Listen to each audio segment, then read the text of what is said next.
जय श्री राम। बहुत स्वागत आपका आपके अपने बेहद खास कार्यक्रम मानस ज्योतिष ज्ञान में। मैं हूं आपके साथ आपका अपना आचार्य राज मिश्रा। हम बात करेंगे वृश्चिक राशि काल पुरुष के अष्टम राशि की संपूर्ण जानकारी, A to Z नॉलेज, आपको इंफॉर्मेशन इस कार्यक्रम से आपको जरूर प्राप्त होगा। मैंने हमेशा कहा है कि एक राशि में जन्मे हुए व्यक्ति के 9 प्रकार के लोग होते हैं। इसीलिए लोग कहते हैं कि साहब उनकी भी दोनों की एक राशि है, एक बड़ा खुश है, एक बड़ा परेशान है।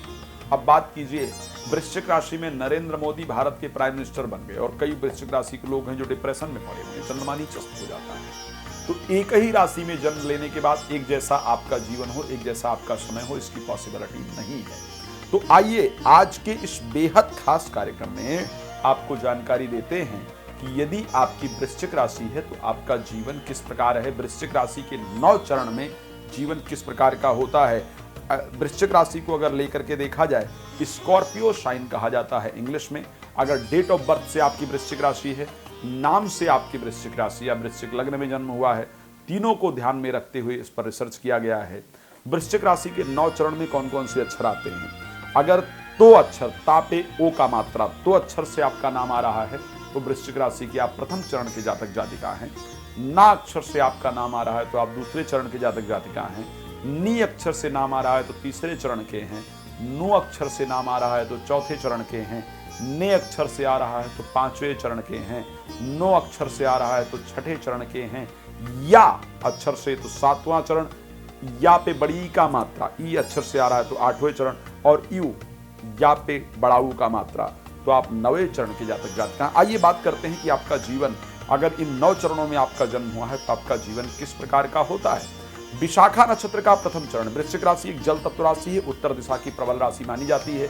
मंगल इस राशि के स्वामी है। विशाखा नक्षत्र का प्रथम चरण, अनुराधा नक्षत्र के 4 चरण, ज्येष्ठा नक्षत्र के 4 चरण मिलाकर के वृश्चिक राशि बनती है। अगर वृश्चिक राशि के अंतिम चरण में जन्म हुआ है तो आप मूल में भी होते हैं, क्योंकि ज्येष्ठा नक्षत्र मूल में भी आता है। अब सोचिए, इस चरण में इस राशि में जन्म लेने वाले अलग अलग कैसे हो सकते हैं। इस राशि के 9 लोग अगर उठाए जाएं तो 9 का जीवन बिल्कुल डिफरेंट होगा। और वो क्यों होता है।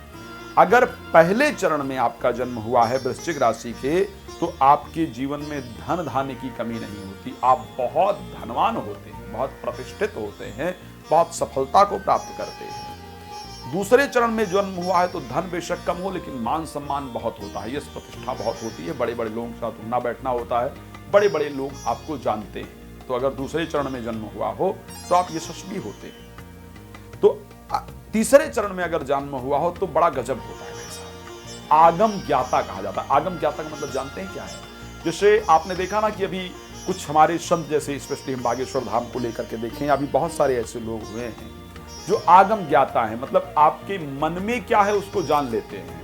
आप जादूगर हो जाते हैं, आप लोगों के मन की बात को जान लेते हैं। या आप कोई धार्मिक बहुत अच्छे व्यक्ति हो जाते हैं जिस कारण से आपका मस्तिष्क इस प्रकार होता है कि लोगों के जीवन में चल रही परेशानियों को आप जान लेते हैं। आप भविष्य वक्ता हो जाते हैं, आप म्यूजिशियन हो जाते हैं, ऐसे कुछ हो जाते हैं जिसको आगम ज्ञाता। होने वाली घटनाओं को पहले जान लेना।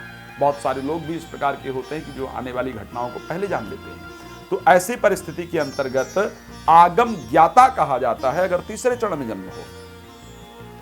अगर चौथे चरण में जन्म हो तो नास्तिक होते हैं, पूजा पाठ इत्यादि करने का मन नहीं लगता है, धर्म कर्म में मन नहीं लगता है और ऐसे कंडीशन में जीवन में बहुत भटकाव भी होता है।